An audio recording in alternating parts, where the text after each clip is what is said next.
you thought WrestleMania was exciting, there are no words besides wow to describe what the end of this Raw was like. Now, I'm pretty sure, if not now, then when Tough Enough goes off the air, the internet's going to break, especially WWE.com and YouTube. Wow. Hulk Hogan vs. Andre the Giant. Shawn Michaels vs. Stone Cold. The Rock vs. Stone Cold. The Rock vs. Hulk Hogan. Now The Rock vs. John Cena. I was going to review Raw tonight, but I forgot half of it because I'm so excited. So let me just briefly go over Raw, and then I'll get to the end. This Raw was special for me because the Raw and SmackDown, Raw or SmackDown, after WrestleMania, since I've started watching WrestleMania in 2000, has always had either a big debut or a big return. And this Raw did not disappoint. We start off the show with Triple H coming out to the ring, surprisingly. I didn't know when we'd see him next, but I was surprised to see him tonight. Comes out and basically says, "Good job, dead man. Good job." Now, there are rumors that Undertaker won't be coming back, but when he does come back, I'll be ready for him, and I'll be waiting. Which was cool. I don't actually know if he will be, but it was cool to say the least. And there's a segment backstage where Stone Cold's walking out to the ring and shouts by Triple H, and as soon as I saw that, I was like, oh, power trip. One of the best tag teams ever. It was a really cool feeling. You know, I just love how these old veterans are crossing paths. I mean, it's a shame they're not in their prime anymore, but it's really cool to see these guys, you know, in the same scene, same segment, same match, same ring together, because it really brings back the good old days for me at the WWE. And then we get Stone Cold coming out, introduces all Tough Enough candidates, and then Miz comes out, surprisingly.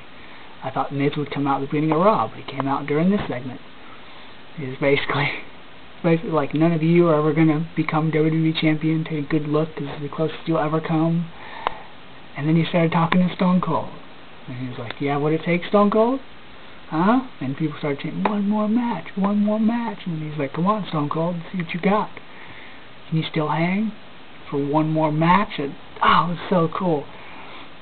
It's one thing I love about The Miz, and I like when people get on the mic nowadays, is they address the fans.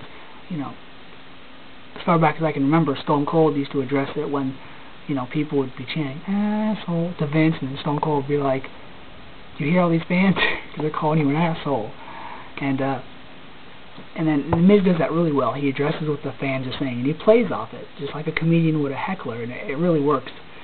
And so, The Miz cheap shots Stone Cold after all the Tough Enough guys were out of the ring, and cheap shots him and slides out of the ring, and then Stone Cold takes to Alex Riley like he never missed a step. I mean, he did the mud hole stomping, he did the Fez press, he did the elbows, he did the Stone Cold Stutter. I mean, it was really cool to see. So, I mean, the more veterans we get stepping back into that ring, the better. I mean, wow. And then we also see a rematch for the United States Championship between Sheamus and Daniel Bryan. And Sheamus goes over, like I figured he would, and then Sin Cara comes out and puts on a great display of what he's going to bring to the WWE. Now, I don't know too much about him, but, you know, they said he was a young man, so if he's a young guy, move over Rey Mysterio.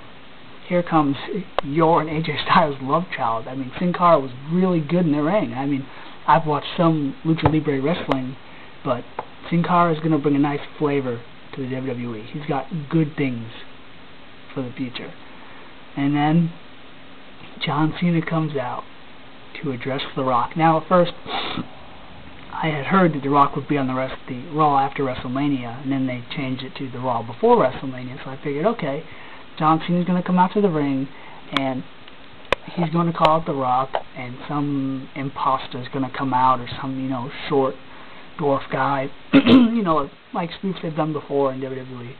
But no, to my surprise, it was actually The Rock. And man, was that building electric. Oh man, so cool to see them in the ring together, and then they did the unthinkable. You know, there were rumors, you know, even before WrestleMania, that The Rock and John Cena were going to have a match. You know, they could have a match. They should have a match. And then John Cena says, you know, we both give the people what they want. And the people want to see John Cena versus The Rock. Wow. The electricity in that building, oh my gosh. And then they made it official. It was Hulk Hogan versus The Rock all over again. You had fans cheering both sides. And come WrestleMania 28, April 1st, Miami, Florida. I'm a Florida boy, so thank goodness, if I'm lucky enough, I'll be there. And people are going to cheer John Cena, The Rock. That is, if John Cena's gimmick gets any better, because a year from now, I don't really know. Like Edge said a couple years back, I don't know how many chain gang members you have left.